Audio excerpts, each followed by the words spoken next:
One of the women that I think about often, who was one of my patients in my clinical career, was this very feisty 5'10" Italian girl who was so smiley and so happy and so positive and so, committed to doing everything she needed to do to get as, healthy as possible to get pregnant. After about 6 months, really it seemed like everything was in optimal state and she still wasn't getting pregnant. There were sperm, there were eggs, regular menstrual cycle, really taking care of herself. And, I said, is there anything else that you haven't told me about? I mean, I don't know what else to do. I'm really confused. And she said, oh, well, yeah, I have this very specific kind of bladder infection called a ureaplasma. And I've had it for 6 months. And I said, oh, well, didn't you think that maybe that was a good thing for me to know about?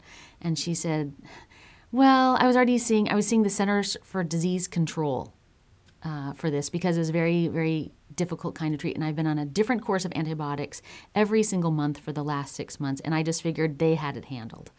And she goes, but now they've released me, and they're like, we can't help you. There's nothing we can do. And so I asked her what symptoms she was experiencing. And in Chinese medicine, we don't have herbs or anything that treats specific problems. The way that we do it is we change the environment in which those pathologies exist. So if in the urinary tract there's an infection, whether it's bacterial, viral, our job is to use herbs that are very cold and dry so that the environment changes that makes it inhospitable for that pathogen to grow. So I asked her about her symptoms. I prescribed her herbs to do that. And a week later, she came back and said, the ureaplasma is gone. And I said, oh, yeah, I'm not surprised. And she said, how did you do that?